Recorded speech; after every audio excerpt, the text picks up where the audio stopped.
Namun sekali lagi apapun itu ya kita harus ya bisa bersyukur karena tidak sampai malu kalah. Kalau sampai kalah habis, saya pikir selesai sudah perjuangan kita. Walaupun kita masih punya ada pertandingan 3 kali di kandang kita dan 1 kali kita harus keluar ke Vietnam, tapi sudah berat dengan 2 kekalahan.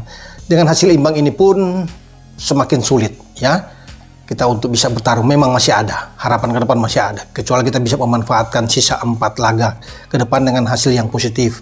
Artinya kita harus menang 2 kali melawan Vietnam ya. Apakah ini bisa kalau melihat dengan permainan seperti tadi yang baru selesai dengan 1-1? Saya pikir saya tidak yakin kita bisa mengalahkan Vietnam kalau bermain seperti ini, karena 2 pertandingan terakhir di Basra dan Manila tidak ada yang istimewa yang saya pikir. Oke, terus yang tadi nyambung sedikit masalah strategi. Jadi gue nggak 100% menyalahkan strategi. Mungkin ada tujuan di babak 1 dia bertahan, di babak kedua dia nyerang, mungkin ada kayak gitu. Tapi si pemain yang di lapangannya nggak bisa menjalankan itu dengan bukti passing akurasinya yang berantakan. Pada payah nggak permainannya, maksudnya pada jelek-jelek nggak kualitasnya, nggak, lagi sial aja, lagi nasib aja. Semua tim juga akan mengalami hal seperti ini gitu. Jadi nggak terus si Jordi Amat, Elkan Bagot pemain yang kualitasnya jelek, nggak juga. Dia jago gila mainnya, tapi nasibnya aja sekarang lagi kurang bagus di pertandingan kemarin. Kayak Asnawi, anggap contoh, tadi Asnawi udah gue singgung, biasanya bagus, tapi kemarin aneh banget mainnya. Seradak seruduk kayak banteng, jadi gue ngeliat nggak begitu gitu, bukan itu yang kita pengen. Memang rata-rata permintaan dari fans Indonesia itu pemain yang semangat sih, yang penting lo semangat aja dulu, hasil gimana ntar. Ternyata seradak seruduk ini bikin pusing, malah gue ngeliatnya ini orang mau ngapain gitu. Maksudnya pasti ada pemain lain yang harusnya bisa ngegantiin dia kalau dia lagi performanya lagi kayak gitu. Kayak kemarin Klok juga sebenarnya bisa diganti. Ternyata Arkan Fikri yang masuk, Arkan Fikri juga mainnya hancur juga. Terus kayak dia itu juga mendingan Sananta. Kalau Sananta itu mainnya kayak lebih kalem, nyari posisi off the ball, tiba-tiba on target aja. Ini gaya bombernya ada. Kenapa pemain-pemain yang performanya nggak bagus tuh nggak diganti? Itu permasalahan gue. Rafael Strike, terus banyak banget. Kenapa si ini nggak dimainin? Kenapa si ini nggak dimainin? Gue juga nggak tahu kenapa. Apa karena pilihan si STY atau memang lagi kurang fit aja, makanya nggak dimainin gitu. Sayang banget. Kemarin begitu si Rafael Strike main, terus dikasih asis ke Shane Patinama, nggak banyak pergerakan, nggak banyak gocek, nggak banyak giring bola, tapi gol itu ada gitu. Sebetulnya saat di babak pertama nggak jelek-jelek amat sih, ya terlepas dari 2 gol blunder ya. Gol ya, balasan kita bagus banget itu. Balasan kita bagus banget, itu kan 2-1 tuh. Ya. Tapi sayangnya setelah itu kebobolan lagi. Ya. Dan sayangnya pas saat 3-1, gue lihat STY mulai nafsu gitu loh. Dia mengubah pola 5 backnya dengan pola 4 back kan. Kemudian juga dia menarik seorang Mark Klok. Kemudian dia mendorong Jordi Amat sebagai gelandang bertahan. Nah dari situ yang menurut gue tuh banyak jadi bolong dah tuh di belakangnya. Dan memang kita underperform ya.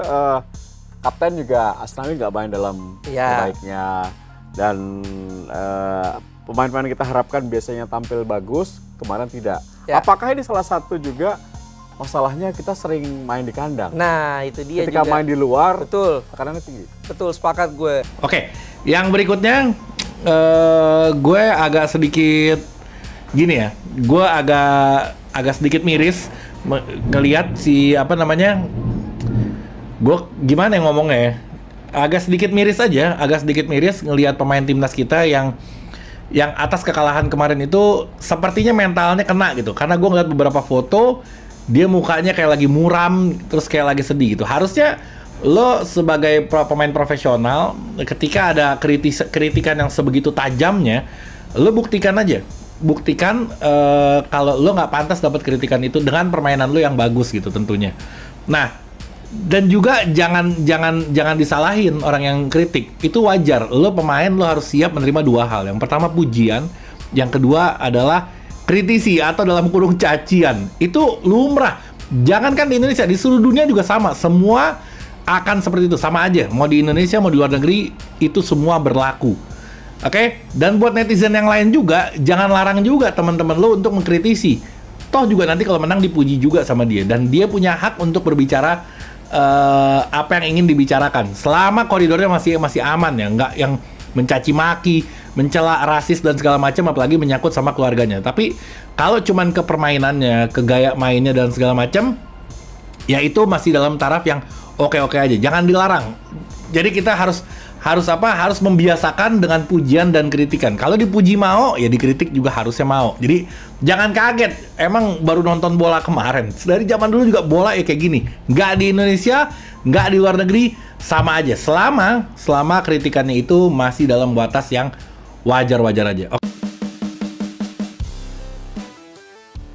Jordi Amat kembali membuat kesalahan di lini belakang timnas Indonesia. Kali ini, bek berdarah Spanyol itu membuat Filipina bisa mencetak gol. Momen itu terjadi di babak pertama laga Filipina vs Indonesia, dalam pertandingan grup F kualifikasi Piala Dunia 2026 zona Asia. Gawang Hernando Ari bobol karena berawal dari kesalahan Jordi Amat. Di Rizal Memorial Stadium, Manila, Selasa tanggal 21 November tahun 2023, Indonesia tertinggal lebih dulu di menit ke-23. Patrick Richelt membobol gawang tim tamu. Berawal dari kesalahan Jordi Amat, yang gagal menguasai bola usai mendapat sodoran rekannya, bola bisa direbut Kevin Ingreso. Kemudian, pemain Filipina itu melepaskan umpan terobosan ke depan, ditujukan kepada rekannya, Patrick Richelt. Richelt, yang lolos dari jebakan offside, bisa mengejar bola dengan bebas ke depan gawang. Kemudian, sontekan ringannya membuat bola bisa melewati sang kiper. Gol, Filipina memimpin 1-0. Ini menjadi kesalahan kedua Jordi Amat di ajang kualifikasi Piala Dunia 2026. Sebelumnya ketika melawan Irak, bek keturunan yang dinaturalisasi Indonesia itu membuat gol bunuh diri, saat skuad Garuda kalah 1-5. Di laga melawan Filipina, Indonesia sendiri akhirnya terhindar dari kekalahan. Gol Sadil Ramdhani di menit ke-70 memastikan laga berakhir imbang 1-1. Hasil ini membuat Indonesia meraih 1 poin pertamanya di grup F putaran kedua kualifikasi Piala Dunia 2026 zona Asia.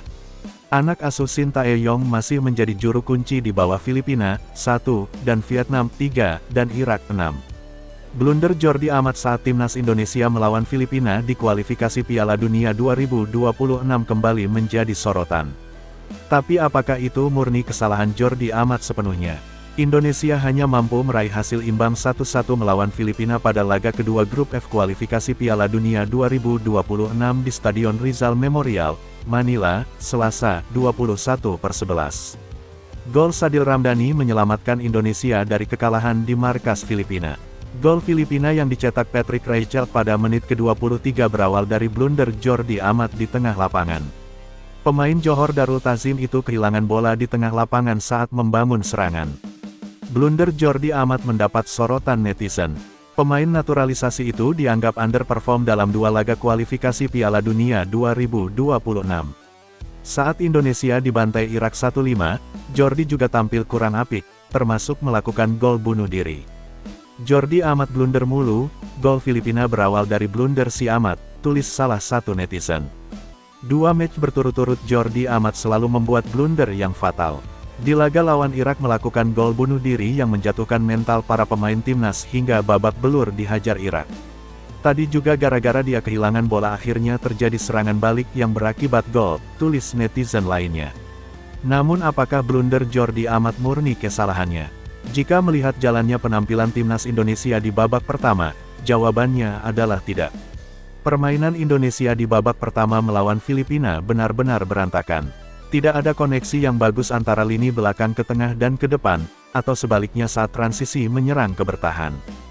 Jika melihat blunder Jordi Amat, bermula saat pemain berdarah Indonesia Spanyol itu menerima umpan dari Ricky Kambuaya yang justru berada di posisi bek tengah saat blunder terjadi.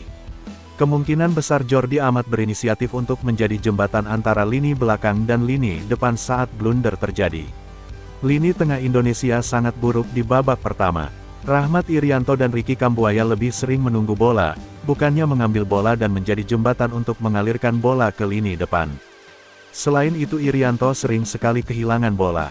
Keputusan Shin Tae-yong tidak memainkan Mark Klok, yang tampil buruk saat melawan Irak, terlihat timnas Indonesia kalah lini tengah melawan Filipina. Situasinya berubah ketika Jordi Amat bermain sebagai gelandang di babak kedua. Terkait blunder Jordi Amat, satu-satunya kesalahan yang dilakukan bek 31 tahun itu adalah memaksakan bola ke depan saat blunder terjadi. Jordi Amat seharusnya lebih sabar dan bisa mengembalikan bola ke Kambuaya.